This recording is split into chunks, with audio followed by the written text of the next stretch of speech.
Welcome.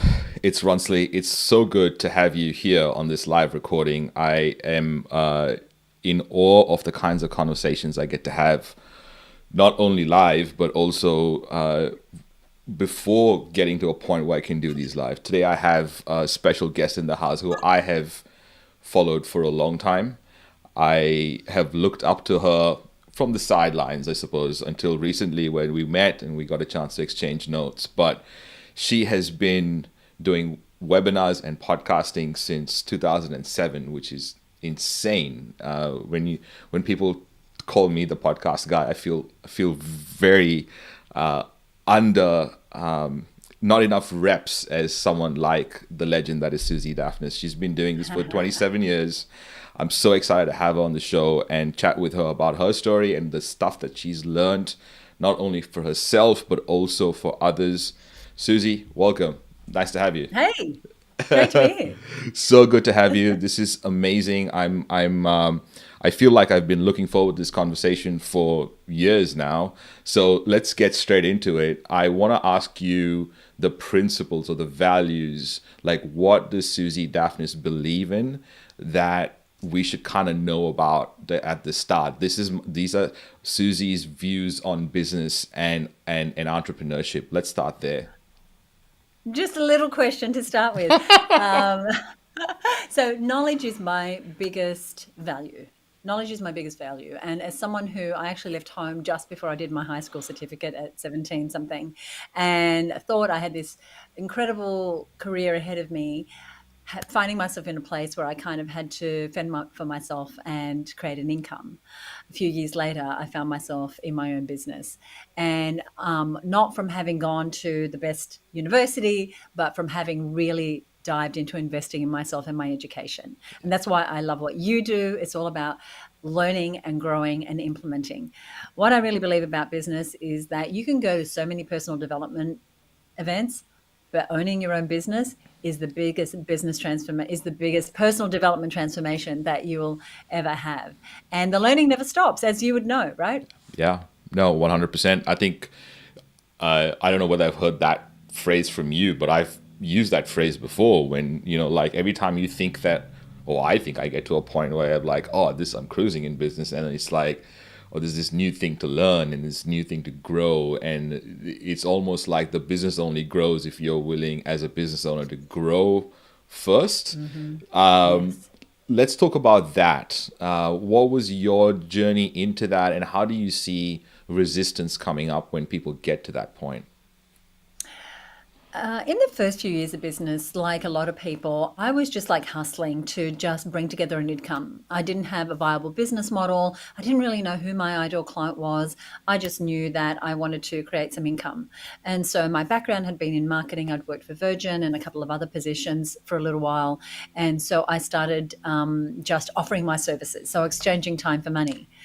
Going from that exchanging time for money model into actually a viable business model took about 2 or 3 years. And it took like a lots of trying things and realizing, oh, the more clients I get, the less time I have. I can't charge more than that. I'm out of time. And you find yourself bouncing around. But creating a viable business model was a priority. And that really means really identifying who you're for and who you're not for, who your ideal client is, and what the business actually looks like. And actually taking it from being like a hobby to actually wearing the CEO hat and saying, okay, this is something that needs to grow. And if I keep trying to fly solo, if I keep winging it, it's just not going to work in the long term. Yeah. And so all the breakthroughs that I've had in my business have come back to, like you said, facing the resistance. Where is the resistance? Is it in building a team? Is it in taking on a mentor? Is it in joining a mastermind? Is it in joining a business network? Like, where is the resistance? Is it to giving money to that social media platform to run my ads? Noticing where those resistances are and just making sure that everything we're doing is supporting our growth and our goals. Yeah. And I just want to kind of back up a bit. People talk about vision all the time. And what I've found is that really knowing the direction you want to take and what you want life to look like, because business is just a vehicle for us having the lives that we love. So we have to be really clear about what a good life looks like, what a successful business looks like. It's such a personal thing. And for me, what success looks like now at my age with my experience is very different to what success looked like when I was just starting out and I was just trying to hit that first six-figure mark. And I think that's a really important point you bring up, because I feel like our definitions of success changes with the experience we have, depending on where we're at and what kind of people we have, I suppose, around us, and what kind of perspectives they help us with, I suppose, like, because it's Yeah. like someone else's perspective that really helps us shift. Let's talk about the resistance, because that's something that comes up a lot in just in general. I mean, and you love talking Mm. about this idea of showing up. What? Yes. I love that topic because it's a tough one, right? Yeah. We want to grow our business at arm's length. We like to think, oh, if I just put up a great website, if I just post a few times on social media or a lot of times on social media, someone's going to find that buy button and cha-ching, the money's going to be in the bank. And it usually doesn't work like that. And showing up, there is a resistance to showing up. Showing up, we'd rather be on the couch watching Netflix with the dog, that. But for us, we need to show up when showing up means, and just yesterday, I have a group of 100 women that I'm coaching all this week. And we were talking about showing up, and we were talking about the challenges of showing up consistently. Like you show up consistently for your audience, Ronsley. That's why you have such a powerful following. That's why you get results. But showing up can be difficult. Showing up consistently can be difficult. Showing up knowing where to show up or what to say when we get there, that all causes resistance. And this idea of we're here and we want to go there, there's always going to be a little bit of a gap. But what we want to do is we want to put ourselves in that slightly uncomfortable position to show up, because it does get easier over time. So showing up could be anything from, saying yes to that invitation to be here speaking with you. Showing up can be making sure that when I go to your website and you're a solopreneur or a micropreneur, I see your face. I don't see some stock image. When you're posting, you're showing up regularly. When you have a newsletter, you send it out consistently so that your ideal clients see you show up in their inbox. Showing up is also about putting together your offers. So for the longest time, and before I met you, I used to run webinars. So I've run webinars since 2007. And every month I would invite a successful author or entrepreneur or speaker onto the show. And we would do this great free webinar. And at the end of the webinar, I would say, so I was showing up. At the end, I'd go, thank you so much for joining us. I hope you enjoyed this episode. Go ahead and buy Seth Godin's book or whoever it was at the time. I'll see you next month. Not once did I say, and by the way, if you enjoyed this, I've got a library of 300 different trainings that are designed specifically for small business owners who want to grow and scale a business. All you need to do is, and here's the link. I didn't speak up and make my offer. So I was showing up, but only half-hearted, because I wasn't letting people know that there were ways that they can work more closely with me, that I had things that would benefit them, that they could get more access to me and my coaching and more one-on-one support, if only they would come over the line and invest in themselves in a different way. Oh wow! I mean, I love that we're going here. I'm picking up everything you're putting down, as always, Susie, with all your wisdom. Like, love having these conversations. You speak about this idea of showing up, and I love the examples you gave as well, because it's so on point. And I feel, and I think we're all guilty in some way of not showing up, or showing up half-assed, really. Yeah.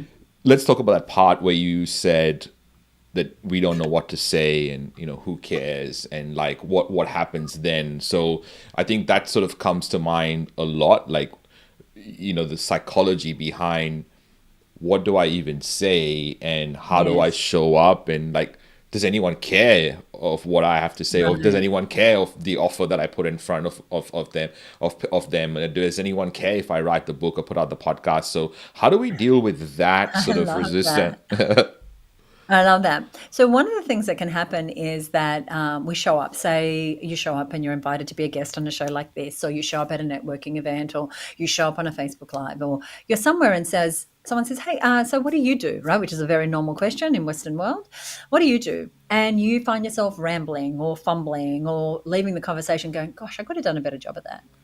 And one of the things that we're not doing is we're not showing up with some very clear things. One, being clear on our ideal client.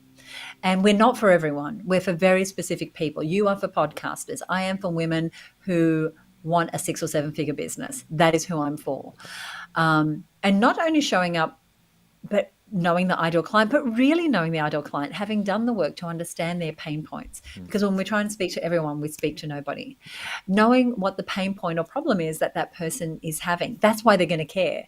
Because when you can speak to someone and you can demonstrate that you understand their pain point or problem, they're also going to assume that you know how to fix that pain point or problem. And then you also want to be showing up ready to make your offer. Who's going to care? The person that you have identified that you can help the most, because you understand their pain point or problem and you've crafted a product or service that fits that. What we often do is we create this great product or service and then we go, okay, now I need clients. Yeah. But when we start with the ideal client in mind and we heed this advice, excuse me, I'm going to grab a book from here. In real Where is time. it? Yeah. Okay, where's it gone? Oh, it's right down the bottom. Excuse me while I I actually on my saw phone. that. Anyway. No, it's fine. Can It's fine. you see it? Yeah. Okay. All right. Let me grab this. This is. I saw that book. I caught that book. Actually, caught my eye Did you? at the It caught your start, eye. and it's funny that you've weaved it into the show. So yeah, So this is Seth Godin's most recent marketing book. I gave a copy. I have purchased and given away literally 450 copies of this, wow. if not more. And the reason is in here, he says, you want to be able to say, I made this for you, but not for you. So you want to be that clear that you want to be the person for a specific person. Because if you want to grow a 6 and 7 figure business and you're trying to be all things to all people, it's really hard. If you're trying to offer all the products and services, and if you've got this laundry list, but the moment, and this is where the big shift was for me, the moment I got clear on, I wasn't for any woman who worked. I was for women who wanted to grow a 6 or 7 figure business. Yeah. I didn't want to offer all the things. I wanted to have a podcast. I wanted to do webinars. I wanted to have a retreat in Hawaii. I wanted to have a mastermind. I wanted to have a membership. Like that, just getting really, really narrow. But it starts with what he talks about in here, which is you start with the ideal client and then you build the business from there, not the other way around. It's really hard when you decide, you know what, I've got this, I'm going to do a 5-part course on how to do this or that. Is there a market for it? Yeah. They're not going to care. Yeah. Well, I learned that the hard way, right? I mean, my first business was a restaurant. I opened the restaurant, Oh, right. opened the doors. I was already like 250 grand down because of all the fit out and everything else that had to be paid before I even made my first $10. And I didn't even find out whether, the market wanted what I had to sell, whether I had to educate the market, which I obviously had to. There's all these learning curves that we kind of get into business not knowing. And it feels like the most simplest thing is to get help. But for some reason, we don't do that. Do you know why that is? Like, why is it that we're resistant to getting help? I think that's interesting because it took me a couple of years of fumbling around before I finally reached out and I had someone help me do a business plan. I think it's because especially if we've been successful in another area of our lives and now we're running a business, we feel like that we should know how to do that. We don't want to look stupid. We don't want to be criticized. We don't want to appear. We don't want our family to know that we really are taking a big risk and we don't know. And yet for me, reaching out and asking for support and saying, I don't know how to do that. Does anyone know how to do that? Yeah. I'm trying to develop a new website. Does anyone know how to make this thing work or that platform? Seeking mentors and support and people around me is the way that I've grown 5-7 figure businesses. It's not from figuring out that I can do it on my own. I know I'm not the smartest person in the room. I know what I'm good at, and I know there's a lot of things I'm not good at, but there's a lot of other people who are good at those things. But I do think it's that fear of looking stupid or looking like we don't know enough. I can tell you, I do not know enough. I know what I know, and there's a whole lot more that I don't know than I do know. And 27 years in, I know a whole lot more than I did, but markets change, technology changes, marketing changes, your ideal client might change, how you want to show up and where you want to show up, and things change. And so success, I like to say this, success in business isn't just what you're doing, it's also who you're being. And so you've got to figure out, who do I want to be in business? What is going to be authentically me? What is going to be the message that I'm going to stand for? Who am I going to champion? Who am I going to be for? Because when we can get really clear on why we do what we do, then we can get into action. I remember being at a conference in Austin. There's a wonderful conference that I went to for 10 years in a row before the pandemic, and it was a marketing and new media conference. And many years ago, just when I'd started my blog, I was in the bloggers lounge. They had a special room for bloggers. And a woman came up and said, I'm interviewing business owners about why they do what they do. And would you like to be interviewed? I went, I'm sure, no worries. And we sat knee to knee with chairs opposite each other. And she had a notebook and she said to me, why do you do what you do? And I said, oh, I have an events company because I really enjoy events and learning environments and putting together that sort of thing for people. And she said, okay, great. And then she said to me, so I'm just going to ask you again, why do you do what you do? And I said, I really love people to come together for the purpose of knowledge and creating communities. And I, went blah, blah, blah. And she came back and she asked me again. I'm like, can she not hear me? And she asked me again, and she asked me again, and she asked me again, till suddenly we kind of got to the nub of it. And with tears in my eyes, she gave me a piece of paper and she said, just write down what you're thinking. And it was one of those big oversized post-it notes. And I held it up and it said, I want people to be free. Now, who did I really want to be free? You. Me. I wanted to be free. I wanted to be financially free. I wanted to never have to clock in anywhere or answer to anybody. I wanted financial freedom so that I could be with whom I want, when I want, anytime I want. I want the freedom to grow the type of business I wanted. So when I got really clear that I wanted people to be free, that who I be in business is someone who supports women business owners to become free themselves, free from the glass ceiling, free from the limitations on their salaries, free from thinking they have to do business a particular way. If they want to work 3 days a week and spend the rest of their time with their kids, great. If they want to work 3 days a week and the other do just go to the gym, great. It's really about, I kind of got off track a little No, bit, you did not. but it is. You're literally on track because I'm on when the track. Okay, good. you're on track. You're on track. So I've got a dear friend of mine. His name is Philip McKern, and I talk about him a lot because he's written this really great book. And in that book, one of the quotes goes, "Our greatest gifts lie next to our deepest wounds." And I think just what to your point, right? I mean, your greatest gift about you wanting to be free lies next to the wound that you're trying to heal, and it's a constant and that's why it's easy for someone like that because the empathy is so high. I feel like, especially for your market and your target market, I keep saying that I believe mothers are the original entrepreneurs. I believe that mothers need to become whoever they need to become, the hug giver, the chef, the driver, the whatever, to make sure that this piece of value goes out into the world, and or this person goes out in the world and is of value. And business is no different. We are the graphics designer, the everything, the pep talk giver, the marketer, to figure out how this thing can be of value and it doesn't sort of fizzle and die. I love how you talk about niching. How deep do we have to go into niching? And you're going to cover a lot of this on this really great free training that you're doing next week. There's going to be a link, ladies and gentlemen, in the comments below, so make sure you check that out. You're going to cover a lot of this stuff that we're talking about here, like how to actually get Yeah. these things done. Can you talk a little bit about that training and how that came about? Yeah, absolutely. So the program is called The Road to Six and Seven Figures, and it talks about my journey going from having a six-figure business to growing my first seven-figure business. And it talks about how do we go from feeling like we're throwing spaghetti against the wall when it comes to and hoping something's going to stick. To having a really clear focus of where to put our energy. It's that transition of working in the business all the time to really becoming the CEO of your business. It's moving out of having to be the decision maker for every single decision to being able to step into the role that is rightly yours as a business owner. So I'm really talking to people who want to grow a six or a seven-figure business. And I told the story about a transition point. I'd been in business for a number of years and we were doing about $300,000 and we had a small team of people. They weren't all full-time. They were friends and family and anyone who would come and work for us, and we were working out of our home. And while the business was growing and we'd finally felt like we'd cracked it as far as the business model that was going to be viable, we were just getting burnt out.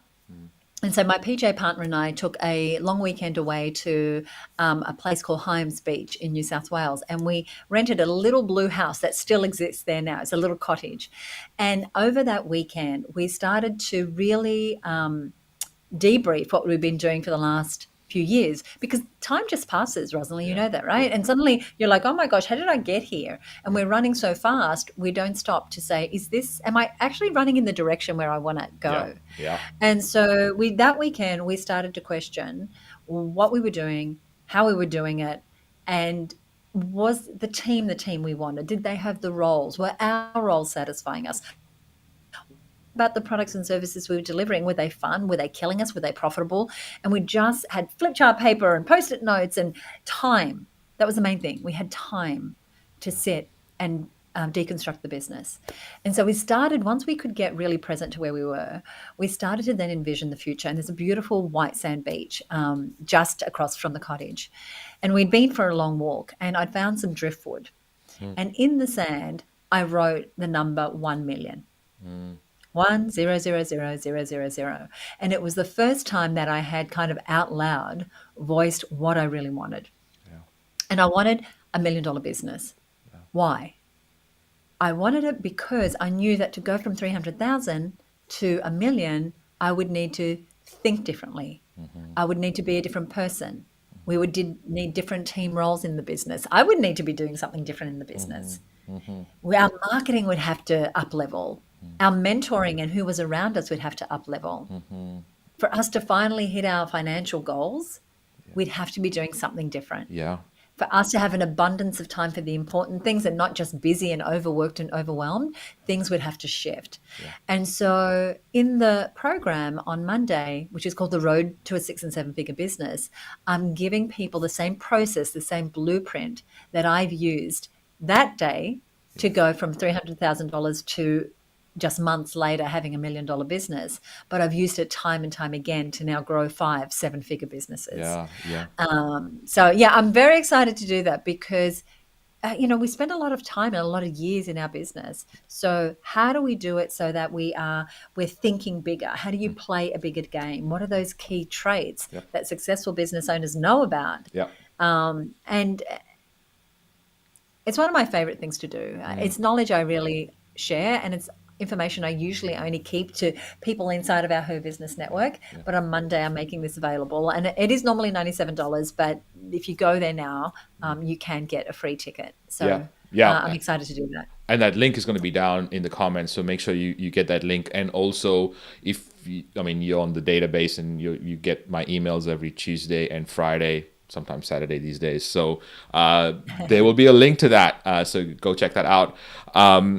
You spoke about these 6 things which you're going to cover, which I'm super excited to like dive deep into and check out the webinar and be on the training. But there's one in particular that you spoke about that I want to kind of like maybe touch on a little bit, which is how do you think differently when you have a business that's at 300,000 and you want to make the jump to not only a million, but after that, like what do you need to do to start thinking differently, and what's that process like, and what kind of reps maybe that we need to get in the way to kind of think differently? It's hard, right? Because you're inside your head. So one of the things that always served me is putting myself in the road of opportunity to see how are other people thinking. Because I'm sure when Richard Branson of Virgin thinks about a business, he doesn't think about it the same way as I do. Yeah. I'm certain that way, right? Otherwise, I would have created what he's created. Yeah. So it starts with surrounding yourself with people who think differently. It starts by questioning our assumptions.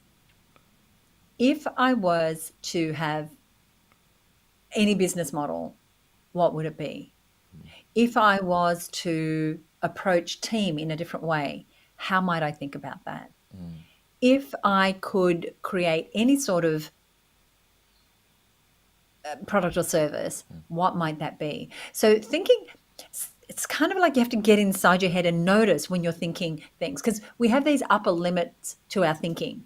Oh, I can only earn that much, or I can't actually earn more than my husband or my wife or my brother or my parents, right? We have these upper limit thinking. There's, again, another great book that I've given some of our members, which talks about this idea that we have to start to notice our thinking, because they are just thoughts and we can change them at a moment's notice.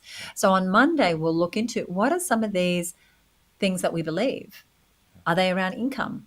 Are they around size? Is it about how visible you can be? Is it about how famous you can be? Yeah. Is it about how much you can stand out? Is it, do you feel like, I think, well, there's already 10 other naturopaths in my suburb. I surely can't stand apart. Mm. Noticing when you are actually closing in on yourself with that thinking.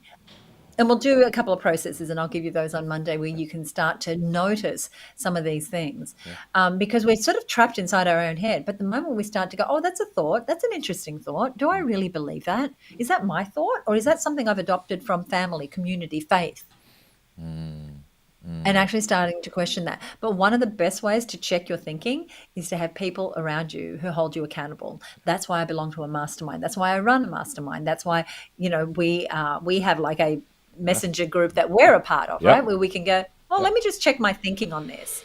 Yeah, it's so Mm. important. Like I said it when we were talking at the start of this conversation, we were talking about how important that perspective is when other people are around you. And I feel like, podcasting kind of lets me do that as well in a very interesting fashion, because I feel like I share for this time, I'm sharing your frequencies. Like I'm kind of like, we're kind of like vibrating at different frequencies, and then quite come together, and then there's this like shared elevation. I feel, and I get to then vibrate at that different frequency going forward. That's great. I'm It's very woo woo. enriching, It right? is Yeah. absolutely right, and I Yeah. feel like being part of a mastermind allows you to do that as Yeah. well.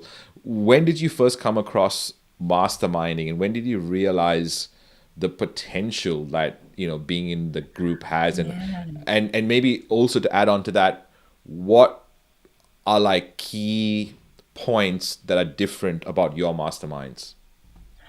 So my first experience of masterminding was with two women I met through my organization. They were members. We just got on really well, and we started to meet every Tuesday morning. And we did this for about 2 years at one of their offices. And every single month we had our projections, our goals, and we held each other accountable. But we really brought to the party contacts, references, resources, support for each other.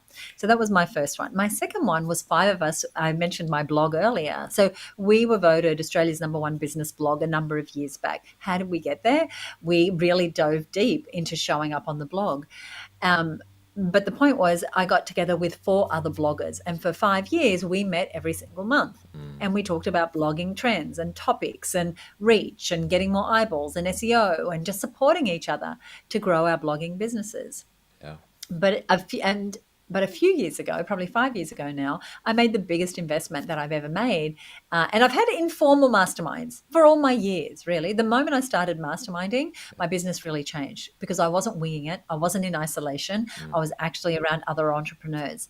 But 5 years ago, I made a big investment to join a mastermind that's out of the North America. yep. And so there's not only the 5-figure Mm, tuition yeah. fee, there's also the planes and the hotels. And I like to stay in nice hotels. I Yeah. like to fly at the pointy end of the Yeah. plane. Yeah. It becomes very, very expensive. Yeah. But here's what's happened is a lot has changed. My thinking has changed. I'm challenged. I have, like you, I'm getting to these frequencies Yeah. with people who are playing a bigger game than me in one area, but then I have experience in another area. And when those minds come together, that is masterminding. Mm, Masterminding is not a mentor and a mentoree. It's not a teacher and a student. mm, It is the coming together of these minds. And so 7 years ago, I started the Her Business Marketing Success Mastermind, which I run with a friend of ours, Michelle Falzon. yeah. And we brought it together because we could see people were doing courses of ours and running different programs. But then we'd have to say, okay, bye, good luck now. And Mhm. we thought, we could really help these women more if they would just stay with us longer and could get that ongoing support from us, but also each other. Yeah. So we started with 11 masterminders, and just 2 weekends ago, we were in Noosa with our current cohort.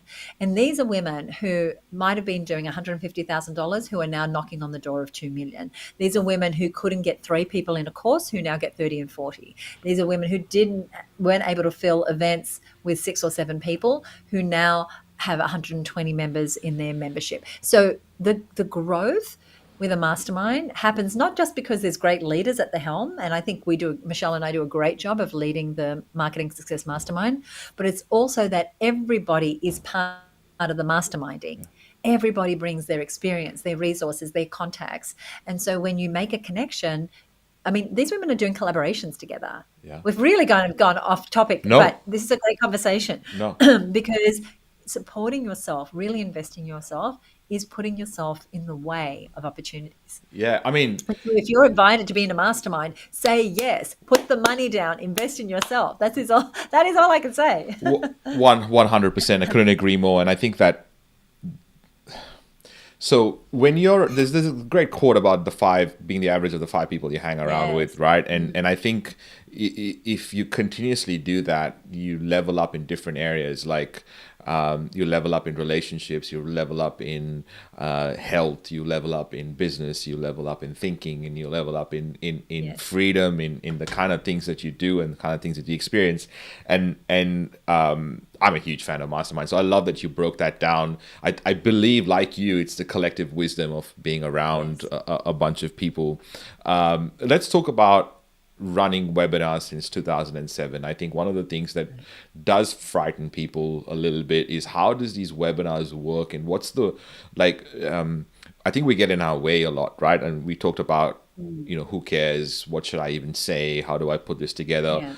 How do we since doing this for so many years, how do we as business owners, this is for me, this is Ronsley's therapy session, what kind of advice do you have for someone like me who's kind of like, I would like to run webinars more frequently, but how should I think about it? How should I think about it differently?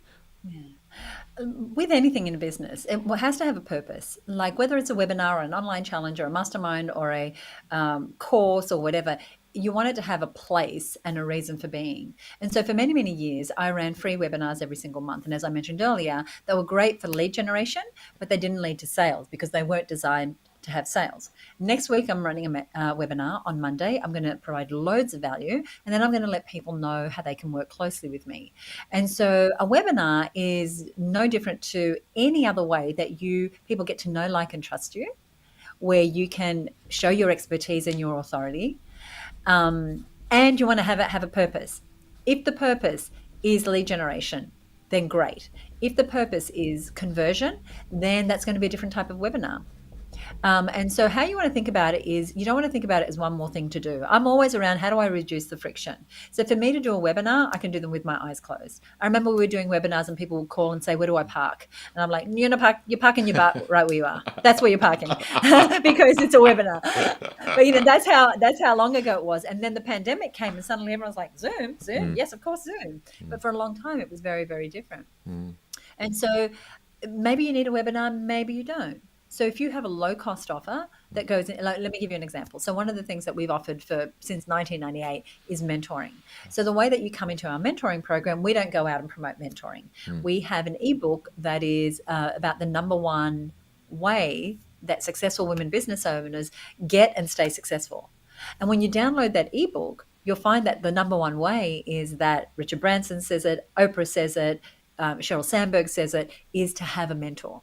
So we reveal what the thing is. Then we say, we've got a free webinar all about how to find your ideal mentor. And so people go and do the webinar. And then they get to the end of it. We've given them how to find the ideal mentor, what to ask the mentor, what they should look for in a mentor. And at the end we say, and if it's too hard for you to find one, we've been matching people with mentors for 20-something years. Let us do it. So it has a very clear place in where, but like Monday, I'm running a webinar because it's the easiest way for me to get to as many people as possible to tell them about our road to 6 and 7 figure growth plan and how it works. Yeah. But don't feel like you need to do them. If podcasting is your thing, then podcasting is your thing. It just depends what you're trying to achieve. Yeah. And it also comes down to what we spoke about at the start, like the showing up piece, because it's another way to show up and show up better and show up differently and show up to help, as opposed to like looking good, because that's, I think, why most people don't do it, is like, oh, what will other people say if I am too salesy? What will people say Yeah, if I interesting. right? So I think it's, let's talk about that, because I think that is probably the number one thing that gets in the way of us not offering anything, when it Yeah, comes we to don't our want service. to look salesy. So great. So we don't make sales. So I remember the first time I did a webinar where I went to make an offer and I had to switch from giving value and educating to actually making the offer. And it was like I turned into a robot. My voice changed, my demeanor changed. I felt really uncomfortable. So I had to go and learn how to do that, right? I had to go and learn, well, how do you construct a successful webinar? So I saw mentorship and a system and a process and a script. And now I've gotten better and better. I kind of have it down more. So the first time we do something, but if you don't want to appear salesy, then you want to look at your messaging. You want to, like, I have so much conviction when I say to women, join the Her Business Network if you want to grow and scale your business. If 18 months from now you want to have transformed your business, then join the Her Business Network, because all day, every day, that's what we're helping people do. I can say that with conviction. I don't feel salesy. I don't feel pushy.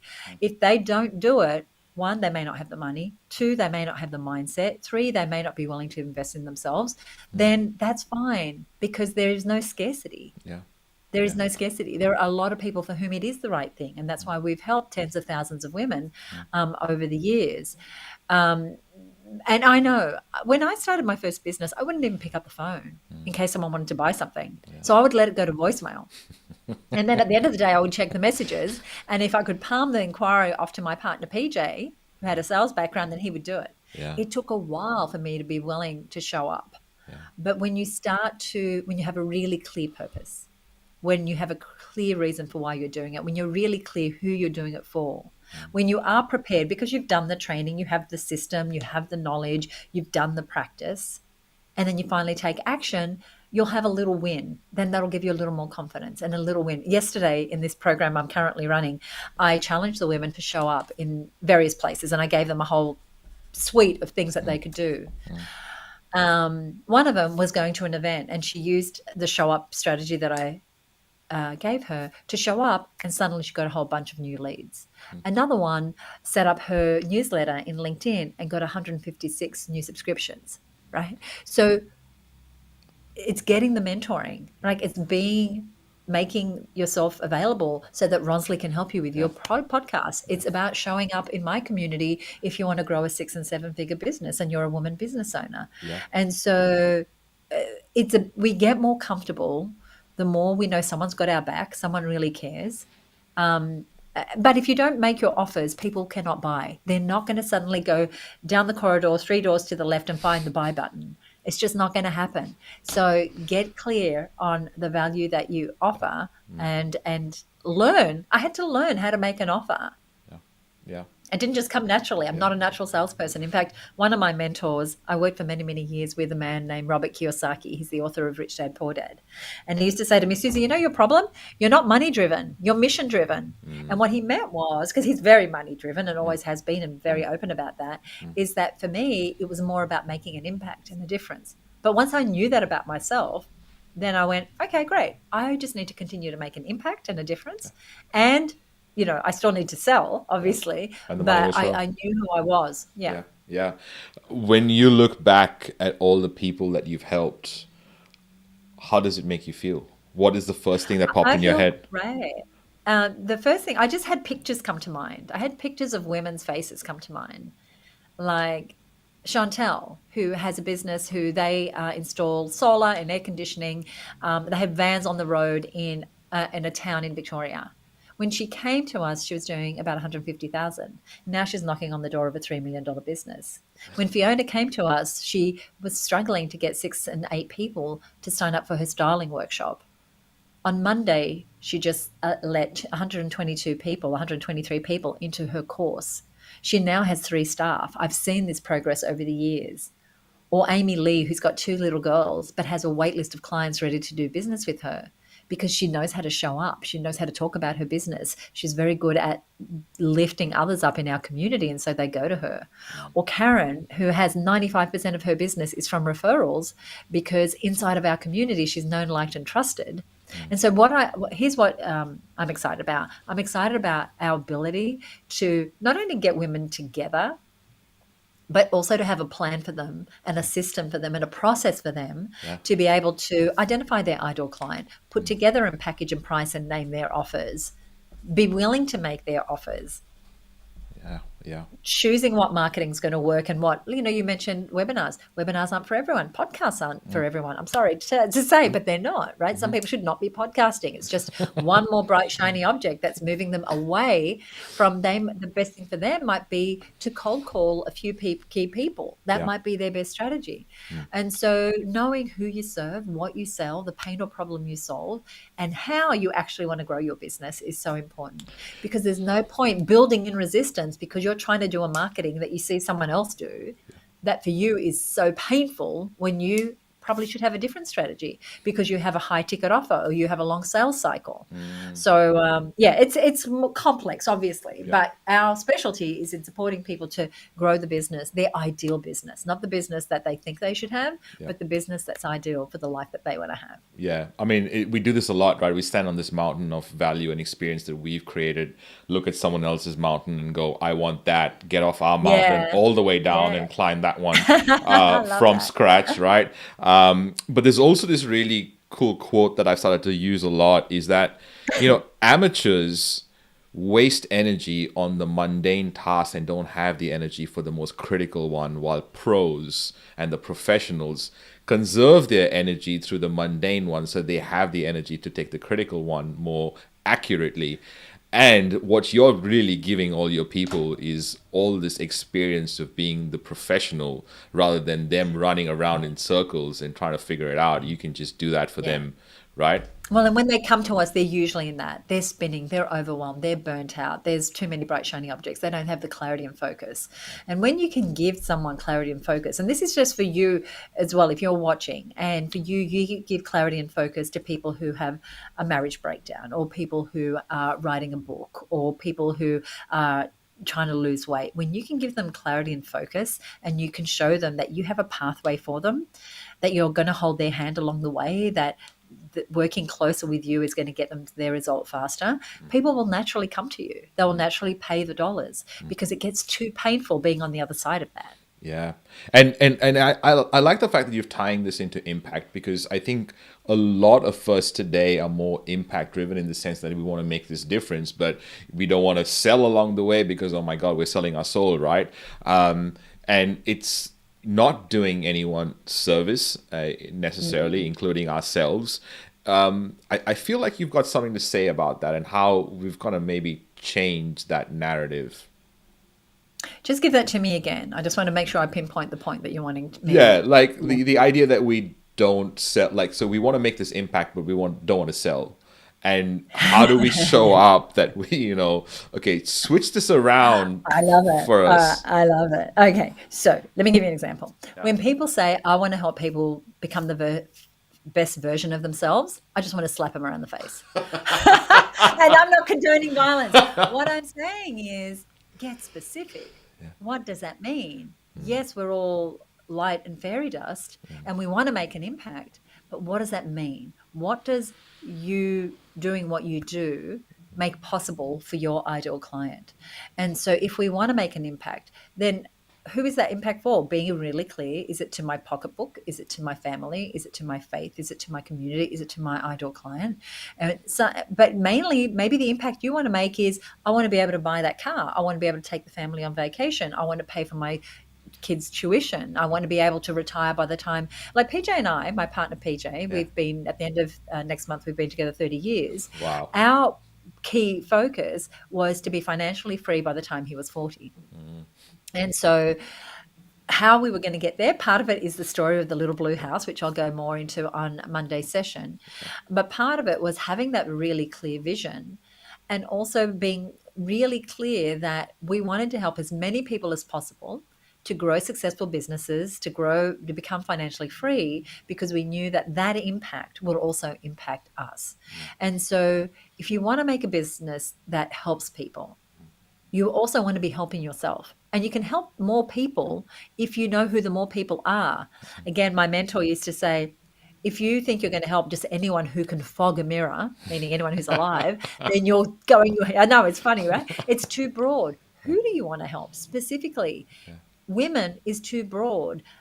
Students is too broad. Athletes is too broad. Business owners is too broad. And so where is the impact that you want to make? Because the clearer you can be about what that impact is, that it's going to inform the social media images you use, whether you're on webinars or podcasts or live events, what sort of strategic alliances you do. So the impact we make has to also impact us. Because if we're burning ourselves out, if we're spinning too many plates on the end of sticks, you can get that visual, right? You spin a plate and then you go and you spin the next one, you spin the next one, and you're just chasing your tail. The impact is going to be that you're going to be burnt out. That's the impact.